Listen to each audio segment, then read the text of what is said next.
내리사랑이라는 말이 있습니다. 손녀나 손자를 바라보는 마음이 어떻습니까? 제 옆에 계신 전도사님이 계시는데 전사님 책상에는 그 손자 사진, 김윤호 사진이 있습니다. 가끔은 정신이 나간 사람처럼 웃기도 하고 별로 기분이 안 좋아 보일 때 손자 이야기를 하며 언제 그랬는 듯이 기분이 상승되는 것을 봅니다. 어제는 신방을 가게 되어지는데 같이 동행했던 분들이 계셨는데 집사님, 권사님이 계셨는데 세 분의 대화 주제도 손자로 시작해서 손자로 역시 끝났습니다. 말씀을 하시는 동안 얼마나 즐거워하시는지 기뻐하시는지 목소리도 아름답게 들리기도 하고 또 어쩌면 우리가 아이를 키울 때는 힘들어서 일하느라 힘들어서 잘 몰랐는데 손자, 손녀를 바라보는 마음이 다 같지 않겠나, 이진전심이겠다 싶습니다. 그게 우리의 삶의 기쁨이지 않나 싶어요. 제가 지금 박사과정을 공부하고 있습니다. 설교학을 전공하고 있는데 우리 대학원에는 성장학도 있고 상담학, 선교학 등 여러 유능한 목사님들과 같이 공부를 하고 있어요. 제가 학교를 다니면서 장학금을 한 번도 받아본 적이 없는 게 아니죠. 안 받아본 적이 한 번도 없는데 요놈의 대학원은 너무 힘들어가지고 부산에서 왔다 갔다 하느냐 힘들고 또 사역도 힘들고 겨우겨우 출석하는 거로만 해서 그랬는지 한 번도 장학금을 받아본 적이 없어요. 그랬는데 동산교회 와서 학교도 가깝고 편안하게 사역을 해서 그런지 모르지만 열심히 공부를 했어요. 그리고 듣는데 마지막에 자전거 사고가 나서 그렇게 크게 기대를 안 했습니다만은 제가 이번에 성적 우수 장학금을 받았습니다. 그죠? 대단하죠? 예. 왜냐하면 아무나 받는 게 아니라서 그래요. 이게 저도 너무 내가 받을 게 아닌데 나한테 왔다는 그런 생각이 듭니다. 제가 좋겠어요? 안 좋겠어요? 너무 좋습니다. 너무 좋아요. 너무 좋아요. 공부하면서 등록금에 대한 부담이 상당히 크거든요. 사실은 석사, 박사까지 오면서 한 5천만 원 정도 들어가는데 아내한테 늘 미안하기도 하고 이게 언제 갚을런지 저도 모르겠어요. 궁금만 합니다. 어쩌면 장학금이 저한테 위로가 되어지고 보상이 되는 건 아닌가 생각이 되어집니다. 오늘 이 기쁨에 대해서 여러분들과 같이 말씀을 통해서 은혜를 받고자 합니다. 오늘 스바냐서 1장 2절부터 3장 8절에서는 예언이 나와주고 있는데 여호와의 날 곧 하나님께서 자기 백성들 가운데 원수들을 비롯하여 다 진멸할 것이다 라고 말씀해 주고 있습니다. 그날이 곧 임할 것이다 라고 말씀해 주고 있다란 말이에요. 유다 백성들이 그동안 우상 숭배했던 그런 죄악들, 그리고 하나님에 대해서 하나님도 섬기고 다른 신도 섬겼던 그 역겨운 것들에 대해서 심판하시겠다. 또 주변의 열방의 나라들이 오만함 때문에 내가 심판할 것이다. 지면에서 모든 것을 진멸할 것이다 라고 예언해 주고 있습니다. 하나님은 또한 그의 언약 백성인 유다 백성들로 하여금 당신에게로 돌아오라고, 하나님께 돌아오라고 몇 번이나 반복해서 부르시고 있는 내용이 이 장에도 나와 있습니다. 선지자를 보냅니다. 토라를 줍니다. 자연계를 이용합니다. 원수들에 의해서 군사적인 패배도 맛보게 합니다. 그것을 통해서 돌아오라라고 말씀해 주고 있어요. 그러나 유다 백성들은 끔찍도 안 해요. 그러므로 종말이 그들과 모든 열방들 가운데 다가오고 있다라는 것이 스바냐에서의 말씀이에요. 그런데 오늘 본문 3장에 들어와서는 그렇지만 유다에는 아직 신실한 사람들이 남아 있어서 그들은 하나님과의 언약을 충실히 이행하는 겸손한 사람들이어서 하나님께서 그들로 인하여 기뻐할 것이다 라고 오늘 말씀해 주고 있습니다. 오늘 읽었던 본문 14절에는 뭐라고 말씀해 주고 있냐면 유다 백성들을 통해서 너희는 기뻐하라 라고 촉구하고 있고 17절에는 뭐라고 말씀해 주고 있냐면 기쁨을 이기지 못하는 하나님에 대해서 말씀해 주고 있습니다. 이제 심판, 치명적인 고난으로 인해서 손을 탁 늘어뜨리고 있는 이스라엘 백성들 가운데 하나님이 그들을 향하여 기뻐하고 내가 너희들 때문에 내 기쁨을 이기지 못한다라고 말씀해 주고 있습니다. 그들이 지금 다른 나라의 전쟁 가운데 힘들어하고 있고 하나님의 진노 가운데 열방을 이용해서 그렇게 어려움 가운데 축 처져 있는 그들 가운데 힘내라, 너희가 노래하라. 내가 너희 때문에 즐거워하고 기뻐한다라고 말씀해 주고 있다는 것이죠. 그 말씀을 가지고 하나님은 어떤 하나님인지에 대해서 말씀을 나누고자 합니다. 첫째는 하나님은 우리에게 용기를 주고 싶어 하시는 분이세요. 우리 다 같이 16절을 같이 읽겠습니다. 16절 시작.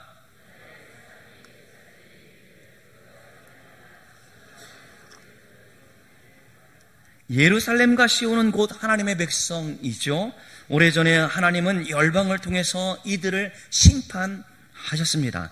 이제 그 열방을 다 쫓아내고 모든 심판을 다 끝내셨습니다. 그리고 심판의 때가 지나고 희망의 때가 되어지자 하나님께서는 외쳤습니다. 뭐라고? 즐거워하라고, 기뻐하라고 말씀해 주고 있는데 그들은, 이스라엘 백성들은 지금 어떻게 하고 있어요? 손을 쫙 늘어뜨리고 아무런 힘도 없는 사람처럼 그렇게 서 있다라는 말입니다. 자신감이 상실되어졌어요. 자신감이 없어요. 언제 다시 심판을 당할지 모를 두려움 가운데 있습니다. 여러분 보십시오. 어제 병원에 신방에 갔는데 우연치 않게 저희 교회 집사님을 만나게 되어지고 그 손자가 입원해 있습니다. 제가 아이의 몸을 만졌는데, 등을 만졌는데 얼마나 뜨겁던지 열이 팔팔 끓고 있어요.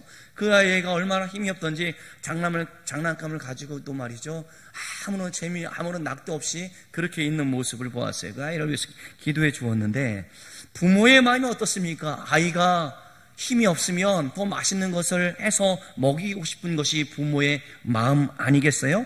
지금 하나님께서는 부모의 마음처럼 지금 축 늘어떨어지고 있는 이스라엘 백성들 가운데 하나님께서는 뭐라고 말씀해 주고 있냐면, 내가 너희를 아직도 사랑한다 라고 말을 해주고 싶다라는 말입니다. 그의 부모의 마음처럼 하나님께서는 아직도 이스라엘 백성들 가운데 사랑한다 라고 말씀해 주고 있고, 그들을 향하여 기뻐하라고 지금 촉구하고 있습니다.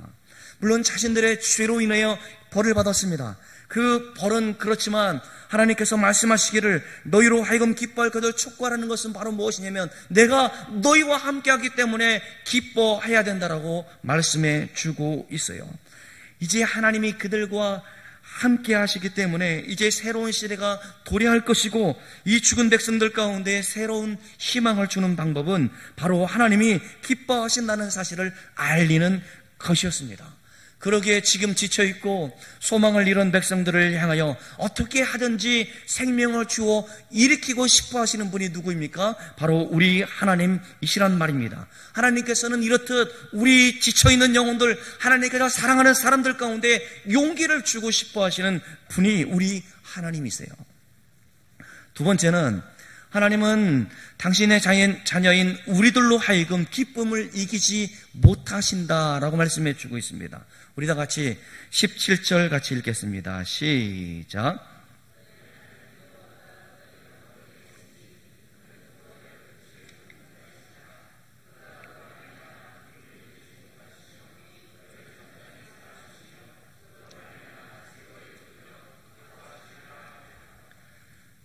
이 성경 구절을 가사로 해서 부르는 찬양이 있죠? 우리 같이 불러볼까요?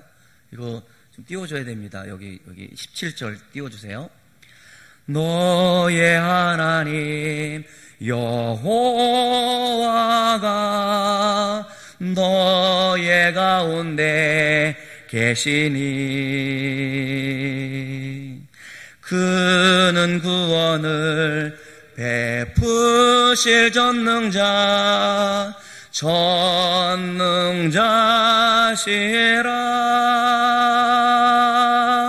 그가 너로 인하여 기쁨을 이기지 못하시며 너를 잠잠히 사랑하시며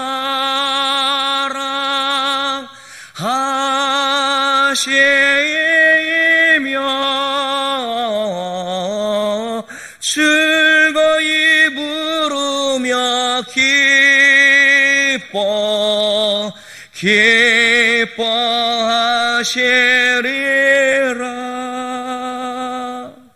하나님은 이미 우리 안에 계시고 죽음에서 우리를 구원하실 뿐만 아니라 매 순간 위기 가운데 죽음 같은 어려움의 순간이 닥쳐온다 할지라도 우리를 소생시키시기를 원하시는 분이십니다. 그 하나님은 우리를 보고 기쁨을 이기지 못한다라고 오늘 말씀해 주고 있어요. 왜 기쁨을 이기지 못할까? 그것은 우리가 어떤 자격이 있어서 그런 것이 아니었습니다. 그냥 있는 그 모습 그대로 우리가 죄가 덕지덕지 우리 가운데 묻어 있다 할지라도 그 모습 그대로 사랑하시기 때문에 그렇다는 것이죠. 우리가 잘하든 잘하지 못하든 사랑하십니다. 하나님은 우리가 이 세상에 존재하는 것만으로 인해서 기뻐하시는 분이시란 말이에요. 잠잠히 하나님은 우리를 사랑한다라고 말씀해 주고 있어요. 시끄럽지도 않습니다. 그냥 눈만 마주쳐도 이해하는 그 마음으로 우리를 사랑해 주고 있어요. 그분은 우리 때문에 기뻐 노래하시는 분이에요. 너로 인하여 즐거이 부르며 기뻐하리로다. 할렐루야. 성경은 사람의 말로 기록되어져 있잖아요. 하나님의 마음을 표현해 주기 위해서 사람의 말을 해주고 있습니다. 신인 동령이라고 얘기를 했는데 사람이 느낄 수 있는 하나님을 이렇게 표현해 주고 있다는 것이죠. 하나님은 우리로 인하여 즐거워하시는 분이고 우리로 인하여 기뻐하시는 분이고 우리로 인하여 노래하는 분이다라고 말씀해 주고 있습니다. 왜요? 우리를 사랑하시기 때문에 그래요. 우리와 교제하지 않는다고 해서 우리가 부족한 것이 있다고 해서 우리로 하여금 우리 부족한 것 때문에 외면하시는 것이 아니라 그럼에도 불구하고 부족한 자를 사랑하신 그 하나님은 부족한 분이 없으신 전능하신 완전하신 분이란 말입니다. 그런데 하나님의 은혜 가운데 우리를 구원하시고 우리를 살피시면서 우리와 교제하는 것을 기쁨으로 여기신다 말씀해 주고 있습니다. 부모의 마음과 같지 않습니까? 여러분, 우리가 아이를 키우면서 이 아이들에게 커서 의사가 되고 무슨 판사가 되어주고 장군이 되어줘서 나를 잘 보살필 거야 라는 마음으로 아이들을 양육하는 사람 있습니까? 저는 그래요. 저는 그런 마음이 있어요. 저는 맛있는 거 사주면서 꼭 하는 말이 뭐라고 말하냐면 아빠가 이걸 좋아하니까 너가 나중에 아빠가 노인이 되면 사줘야 돼 라고 말을 합니다. 치사하죠. 치사도 어쩔 수 없어요. 자꾸만 교육하고 싶어요. 너 내가 이걸 좋아하니까 너 잊으면 안 돼 라고 그런 이야기를 가끔 합니다. 물론 대부분의 부모님들이 아이들을 키우면서 어떤 목적을 가지고 키운다라고 생각을 하지 않습니다. 그저 그 아이가 있어서 좋은 거예요. 여러분 안 그렇습니까? 우리 아이들 남자이기 때문에 사랑을 표현하는 게 서툴러요. 그래도 그 아이들과 함께 있는 것이 저는 너무 좋아요. 지난 월요일에도 아들과 함께 제가 유언 가운데 하나다 이거 꼭 했으면 좋겠다 해가지고 자전거 타기를 했어요. 했더니 갔다 와서는 다시는 안 간다고 그런 얘기를 해요. 아빠 때문에 살이 더 빠졌다고 그런 얘기를 하는데 어쨌든 그 아이와 무엇을 함께 하는 것이 우리의 즐거움이란 말이에요. 그러니까 재미없잖아요. 어디 휴가 같이 가려고 해도 갑니까? 안 가요. 가는 애들이 이상한 겁니다, 여러분. 이해하셔야 됩니다. 자기 친구들하고 노는 게 좋지 그냥 부모님 따라가는 거 좋아하지 않습니다. 그런데 우리는 어릴 때 어떤 착각 가운데 이 아이가 평생 동안 나의 즐거움이 되어지고 나와 함께한다 라고 생각했죠? 아이고 아니더라고요. 그냥 크니까 자기 친구들이 더 좋다라고 이야기를 합니다. 부모의 마음으로 곁에 있는 아이와 교제하고 싶고 같이 이야기하고 싶고 그런 부모의 마음처럼 하나님의 마음이 그렇다는 것입니다. 우리의 있는 모습 그대로 우리를 바라보기를 원하시고 우리와 함께 교제하기를 원하시고 우리를 통해서 기뻐하시고 즐거워하시는 분이 누구입니까? 하나님이라고 말씀해 주고 있습니다. 이는 우리가 신앙생활을 할 때에도 마찬가지 있는 것 같아요. 우리의 생각 가운데는 어떤 생각을 가지고 있냐면 내가 하나님의 말씀을 좀 많이 알면 성경을 많이 알아야 되지 않겠는가? 읽어야지 읽지 못했어 라는 마음. 또 기도를 많이 해야 되는데 내가 기도를 많이 못했어 라는 마음. 내가 특별히 뭔가 하나님께 주목받아야 되는데 그렇지 못했어 라는 마음을 갖기 쉽습니다. 잘못한 것이 있어서 도망가고 싶고 죄 때문에 그냥 멀리하고 싶은 마음으로 도망가고자 하는 마음이 사람의 마음이란 말입니다. 그렇게 우리는 스스로 생각해서 나 같은 게 어떻게 감히 하나님 앞에 나아갈 수 있는가라고 생각한단 말입니다. 그렇게 자격에 대해서 고민하다가 하나님 앞에 나아가지 않는 것을 하나님은 가장 슬퍼하시는 하고 있어요. 오죽하면 다른 나라를 들어세워서 하나님께서 사랑하시는 자기 백성을 그렇게 군사적으로 압박을 해서 그로 하여금 깨닫게 해주셨을까요? 그것은 하나님이 사랑하시는 방법이었습니다. 너로 하여금 너의 왕이신 나를 기억하라, 너의 구원자이신 나를 기억하라 라는 그런 채찍, 지팡이, 몽둥이로 열방들을 사용하셨다라는 말입니다. 그래서 우리로 하여금 하나님께서 우리를 향한 구원의 감격의 기쁨이 영원하다는 사실을 우리는 기억해야 된다는 것입니다. 그런데 오늘 본문 가운데 보면 너무나 이상해요. 어떻게 되어지냐면 부모는 너무 좋아서 어쩔 줄 몰라 하는데 아이는 온몸에 축 힘이 빠진 것처럼 그렇게 생기 없는 모습으로 부모를 바라보고 있다는 말이에요. 제가 어제 만났던 그 아이의 눈을 보니까 눈에 눈물이 가득 고여있고 눈이 펄겋고 말이죠. 열은 나죠. 기도를 하려고 열 안 왔는데 너무 뜨거운 거예요. 그래서 이 아이가 얼마나 힘이 없고 너무나 고통의 시간이겠구나 싶어서 안타까운 마음으로 같이 기도했습니다만은 우리로 하여금 하나님을 바라보는 모습이 힘이 한 개도 없어서 정말 쓰러질 것 같은 그 모습으로 하나님을 바라봤을 때 하나님은 어떻습니까? 하나님은 그에게 그래 힘내라, 그래 내가 너를 사랑한다, 내가 너와 함께한다 말씀해주고 싶은 분이 우리 하나님이지 않겠습니까? 하나님께서는 성도들 하나하나 때문에 지쳐있는 영혼일지라도 숨막혀 죽을 것 같은 고통의 순간 가운데 놓여있는 사람일지라도 그를 향하여 바라보시면서 내가 너와 함께한다, 그러니 힘을 내라, 나를 바라보라 라고 말씀하고 싶은 분이 바로 누굽니까? 우리 하나님이란 말입니다. 왜? 우리를 사랑하시기 때문에 그래요. 우리가 신앙생활 잘 못해도 괜찮습니다. 예, 우리가 마음껏 하나님을 찬양하며 예비하며 우리의 삶을 주님이 기뻐하시는 삶으로 드리지 못했어도 하나님은 우리를 사랑하시게 그저 그 모습 그대로 하나님 앞에 나오기를 원하시는 분이 하나님이시고, 그렇게 숨가쁘게 힘겹게 신앙생활하고 있지만 우리들이 그렇게 예배하는 것을 너무나 기뻐하시고 어쩔 줄 몰라 하시면서 그 하나님께서는 우리를 안아주시기를 원하시는 분이라는 사실을 오늘 본문을 통해서 알 수 있겠다 싶습니다. 세 번째는 하나님의 기쁨을 이기지 못하시는 것은 자녀들로 인해서 얻을 명성 때문이다라고 말씀해 주고 있습니다. 우리 다 같이 20절 같이 읽어보도록 하겠습니다. 20절 시작.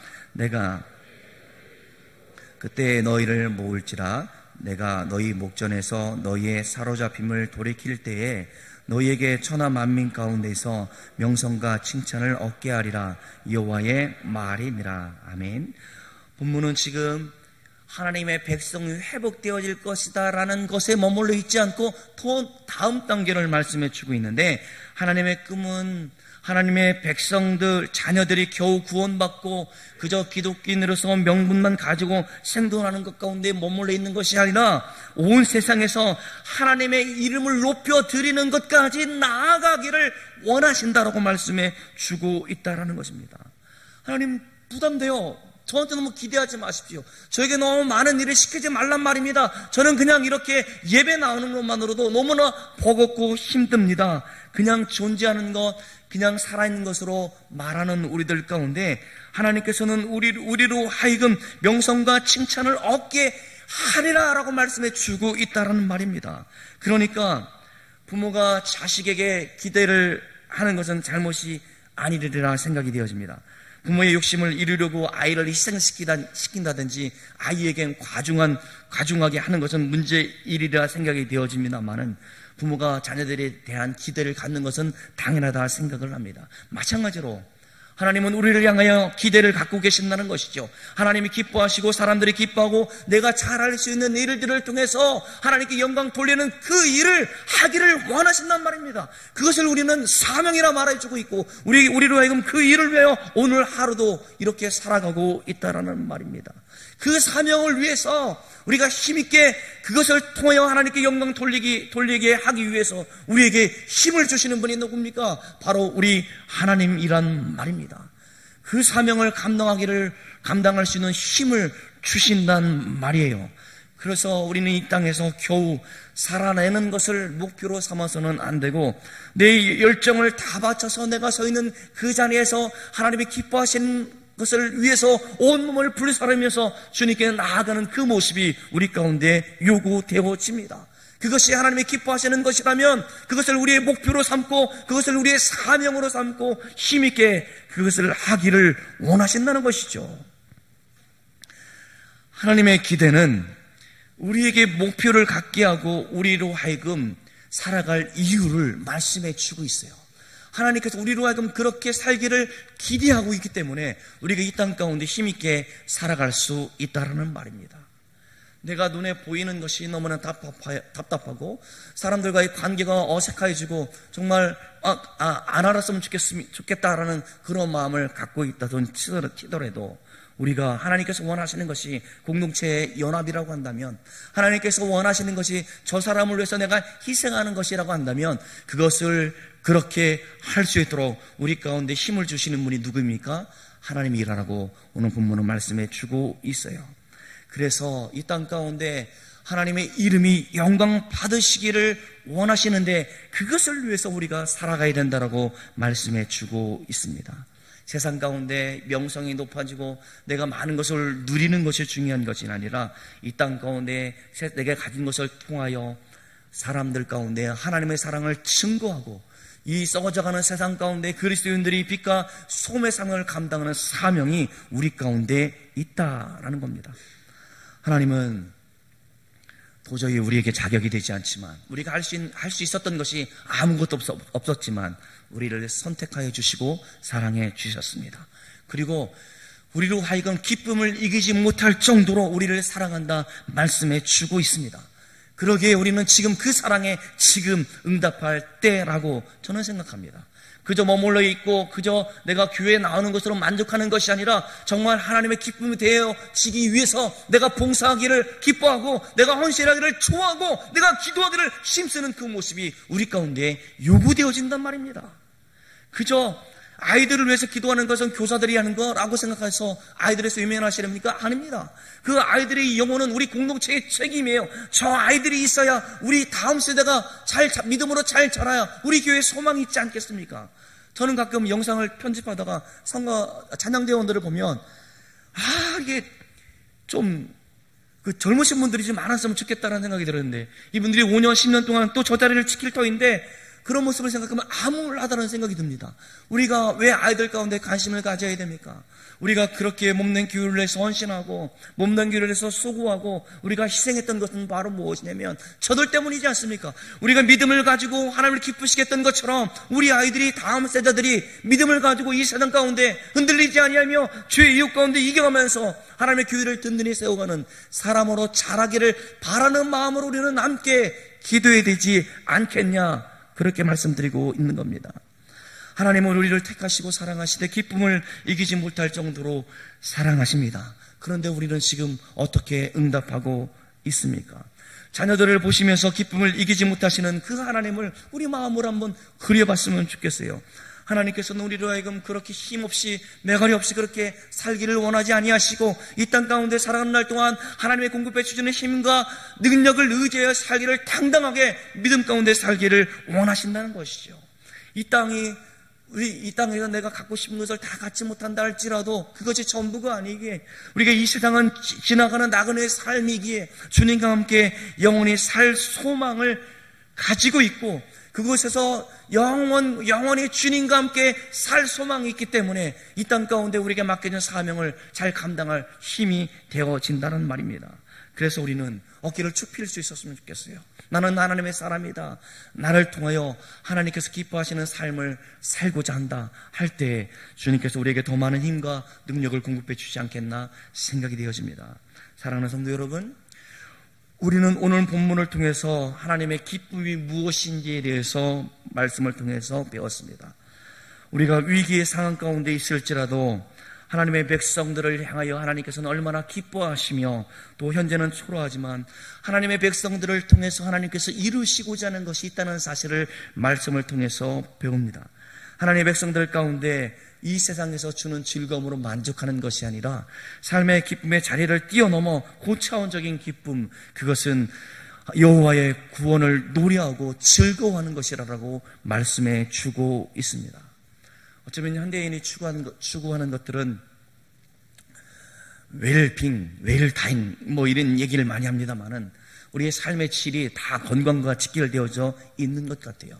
통계에 의하면 부자들이 평균 수명이 더 높다라고 이야기를 합니다. 우리는 가난해서 우리가 조금 아프면 부자들은 쉽게 진단을 받고 종합검진을 받지만 우리는 좀 이상이 있나 싶으면서도 쉽사리 병원에 가지 못하는 그러한 어려운 상황권에 있는 사람들도 있다라고 생각이 되어집니다. 그러나 그런 삶이다 할지라도 우리의 삶의 목표는 건강이 아니고 우리의 삶의 목표는 어떻게 하면 하나님을 기쁘시게 할까? 그것이 우리의 삶의 목표가 되어지는 것, 그것이 건강한 삶이라고 저는 말씀드리고 싶어요. 오늘 스바냐는 이와 같은 고차원적인 삶에 대해서 말씀해 주고 있는데 우리의 건강을 위한 우리의 삶의 소소한 것으로 위한 기쁨이 아니라 이스라엘과 열방을 회복시키시는 그 하나님이 하나님께서 택하신 사람들 가운데 기대하고 있고 추묵하고 있고 하나님께서 사랑을 우리 가운데 보여주고 있다는 사실을 말씀하시면서 그 사랑 앞에 우리가 반응하기를 원하신다라고 오늘 말씀해 주고 있습니다. 청년들과 함께 예배를 드리면서 감사헌금을 드리는 청년들이 있는데 감사헌금의 내용들을 제가 읽고 감치 기도하는데요. 가끔 보면 개인의 어떤 것을 이루어줘서 내가 너무 기뻐서 감사하는 사람들도 있습니다. 물론 자신들이 원하는 직장에 가게 되어서 감사하고 내가 승진하게 되어서 감사하고 또 학교에서 있었던 일들 가운데 장학금을 받아서 감사할 수 있는 내용으로 하나님의 은혜다라고 말할 수 있는 것도 중요할 수 있겠다 싶습니다. 그러나 이런 차원의 감사도 중요하거니와 우리로 하여금 더 높은 차원, 나라와 하여금 하나님의 기쁨이 되어지는 일이 무엇일까? 그것을 바라보고 그것을 찾고 그것을 향하여 나아가는 것이 우리의 감사의 내용이 되었으면 좋겠습니다. 우리의 성공과 상관없이 우리는 하나님의 구원에 참여하는 사람들이 되었었습니다. 우리 주 예수 그리스도를 통하여 하나님께서는 우리가 죽었던 우리를 살리셨고 이제는 하나님의 나라의 하나님의 자녀의 권세를 누리면서 하나님 나라의 소망을 품고 살아가게 되어졌습니다. 주님의 나라가 이 땅 가운데 이루어지는 것이 우리의 제일의 소원이고 주님의 나라가 이 땅 가운데 이루어지기 위해서 나를 사용하시는 그분을 의지하면서 오늘도 주님 나를 그 나라 가운데 사용하여 주옵소서 이런 고백의 사람 그 고백하는 그 응답을 지금 기다리고 있다는 사실을 기억하며 하나님의 기쁨이 되어지는 저와 여러분들 되어지기를 주의 이름으로 축원합니다. 하나님 아버지 감사합니다. 보잘것없는 우리이지만 하나님의 자녀 삼아 주시옵시고 이 땅 가운데 하나님의 기쁨이 되어지는 삶을 살아갈 수 있도록 인도해 주심에 진실로 감사함을 드립니다. 혹 삶에 지쳐서 울고 있는 지체들이 있다면 하나님 찾아가 위로해 주시옵기를 원하며 그 심령 가운데 소송케 되어지는 은혜가 날마다 그 가운데 있기를 원하오며 주여 나로 하여금 이 땅 가운데 맡겨진 사명이 무엇인지 우리 영안을 또 바라볼 수 있도록 주님 도와주시옵시고 그것을 향하여 힘있게 달려갈 수 있는 저희들이 되어줄 수 있도록 주님 인도하여 주옵소서. 하나님 우리 동산교회 성도 한 사람 한 사람 얼마나 주님께서 사랑하시는 줄 감사합니다. 하나님께서 주목하여 보시고 그 한 사람 한 사람을 찾아가 위로해 주시기를 원하며 평강의 하나님으로 그들 가운데 함께 하심을 믿고 감사를 드립니다. 하나님 그 은혜에 반응하여 이제는 우리로 하여금 더욱더 없는 교회를 사랑하여 맡겨진 사명을 잘 감당하기를 원하고 봉사하는 사람들, 헌신하는 사람들이 더 많아지게 도와주시옵시고 우리 아이들 가운데 더 많은 신앙적인 관심을 가지고 그들을 위해서 함께 기도하며 나아가는 저희들 다 되어줄 수 있도록 주님 도와주옵소서.